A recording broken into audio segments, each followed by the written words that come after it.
Today I want to talk about pain and maybe also about possible solutions, relief, outcomes, and hopefully it reaches you on a level where you can do something with that. And in general, you can say every human being experience pain or painful times, painful situations, when you're reaching a limit. You're reaching a limit that your physical body can bear. Yeah. And there are pretty easy things which can be solved also pretty easy, like pain, like a cut or a bruise or even bending your ankle. There is maybe not much you do. You maybe don't even go to the doctor because you know it will heal from itself, But then you have other pains, maybe in the organs, maybe some appendix has to be cut out and so on. Even this kind of pain and disorder, in your body is seen as not a big deal because there is a solution for it.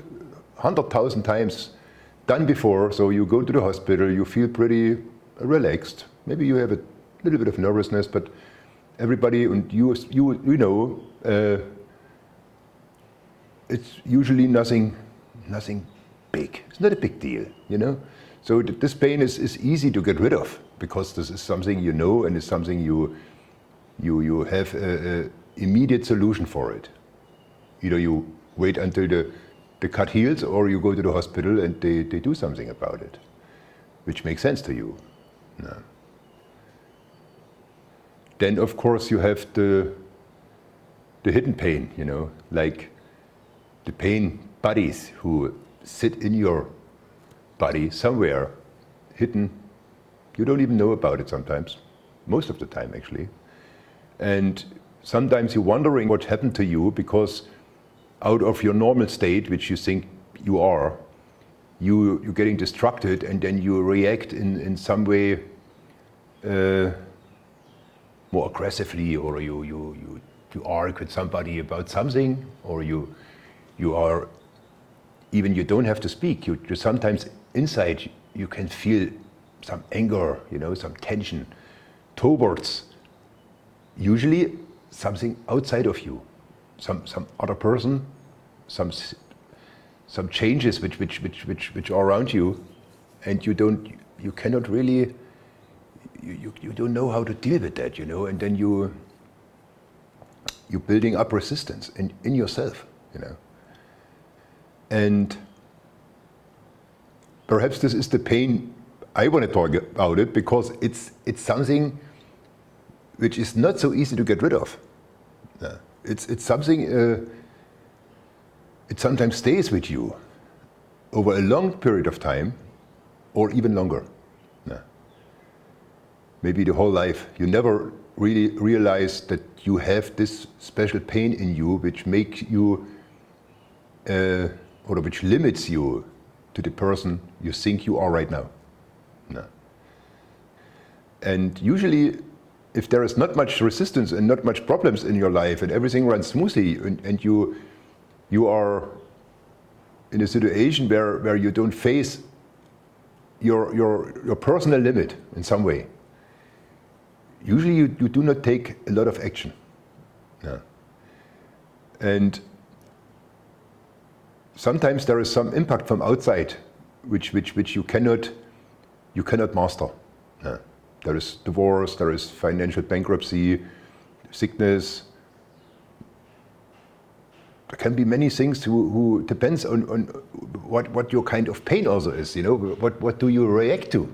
Because maybe when you look at it closely, not all the people are the same. Some people, they don't have a problem with certain things and other people have a big problem with certain things. It's the same thing, but different reactions because different experience, different pain bodies, and so on. And then some people react that way, and other people, they don't care, they don't mind. This is not a big deal for them, you know. And this has something to do with your personal experience, your past, your childhood, which pain you experienced and you had stored away because you don't know in that time how to react to it. And before facing the fear of death in a big way, you just store it away and you build your wall around it and you just go on. And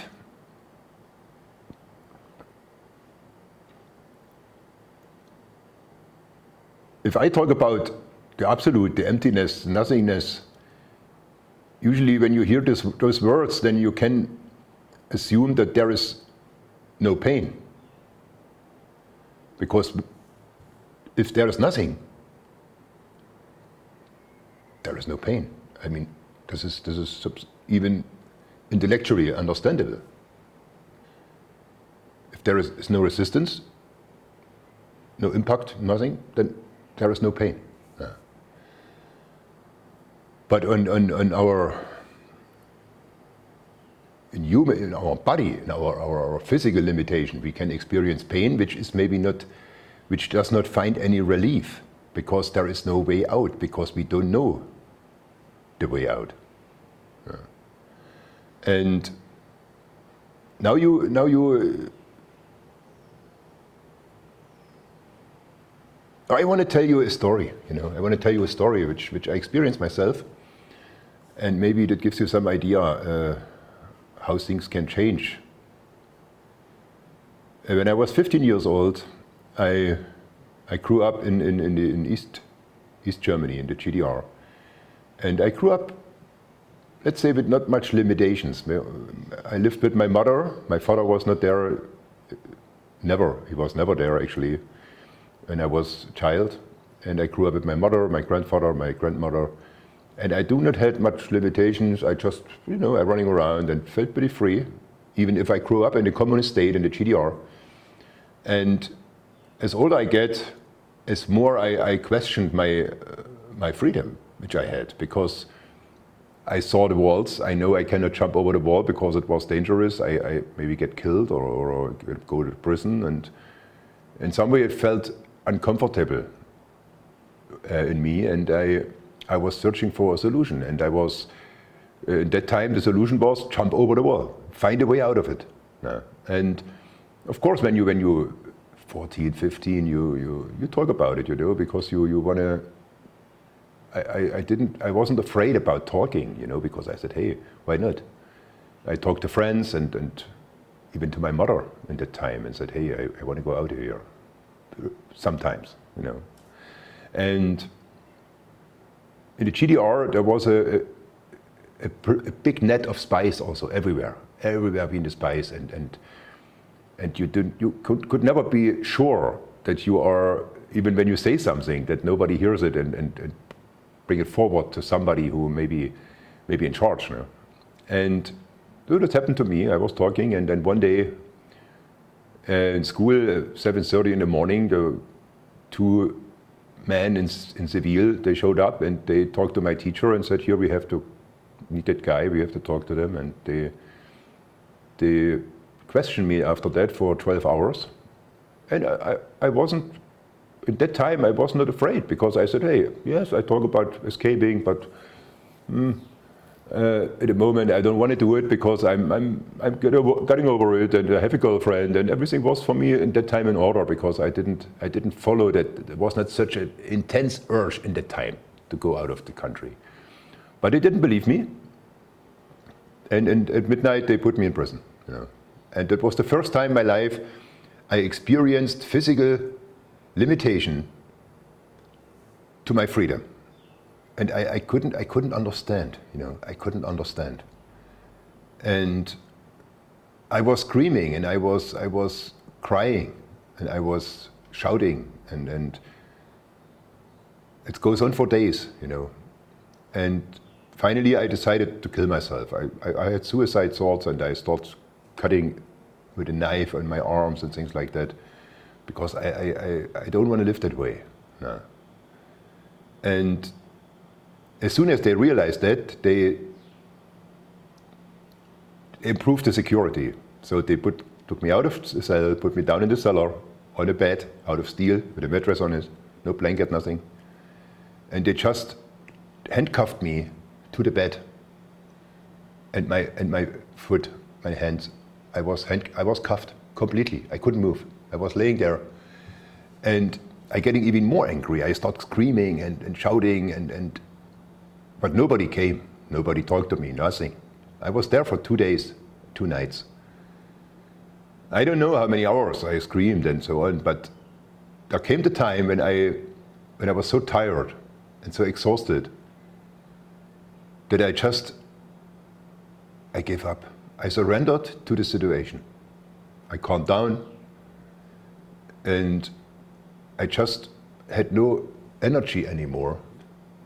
But what I want to say with that story is that if you surrender to the situation, your pain weakens. Your pain weakens. Yeah. And this kind of pain, which is a psychological pain, because in the prison, if you see it clearly, then what I did in that time was I also only breathing the same air as outside. I was sitting, I was laying in a bed, I slept, I get to the toilet, I eat. And I thought about something. No. So not much difference as outside, I would say. Of course, outside I had more room to maneuver. No. But if you break it down to the really necessary things you need in life, then not much has changed, because the liberation from your thoughts, from your pain, from your fear, they can come anytime, everywhere, wherever you are. And one of my last interviews in Germany, I had a young man, his name was Maxim Klasanovic, and the interview was on my YouTube page. Many people look at it because it's an incredible story. Somebody, in his case, he had to go to prison in Thailand for 13 years, and in the end, in prison, he found freedom, spiritual freedom. And he talked about this story and the way and his experience and his liberation. And it was a confirmation for me that everywhere, wherever you are, you can liberate yourself. And it doesn't have to be so radical, you know. Sometimes you live in a prison without being in a prison, because you're limiting yourself inside, out of experience, out of trauma, out of pain, out of fear. And sometimes you realize it, which is good, because you can see it. And as soon as you see certain things which are not in alignment with the universe, with the absolute, then those things usually weaken. Yeah. And it is sometimes more work, you know, if you get some psychological help or things like that. It takes you sometimes months, years, until you realize what's wrong with you. You maybe have a big folder. But on the other hand, for me, is it like that? If there is nothing, there is no problem. There is no fear, there is no pain. There's just being. And that's why I prefer the way of nothingness. Because this way is absolute, it's clear, it's pure. This way doesn't leave any tracks behind. And this is for me absolute freedom, because everything else will be, again, limited in other ways. And you go again back into this kind of duality, this kind of form, this kind of suffering, and you just change the scenery, you know. And this is only finding another thing to identify with. Because you are not steady, and if you are not conscious, you know, but if you look around you, it's getting even more difficult to get along, because this is something you cannot control at all, what other people do. No. You only can control what you do. You only can decide what you do. You only can liberate yourself. No. And if you understand that, then you're making already a big step into freedom. Because if you take responsibility for yourself, you start looking to the inside. There, where all the limitations are, where all the pain is, where all the fear is, and also where your freedom is. And if you sort this out and you let go of things which are not belonging to you because you collected them during your time which you are here on that earth, then you are innocent again. And innocent for me is the same as freedom. And if you reach that state, then you feel what you are, you see what you are, and you also recognize what does not belong to you. And this is like a hot potato. If you see it, you let it go. And then you are free. It sounds simple, and in the end, it is.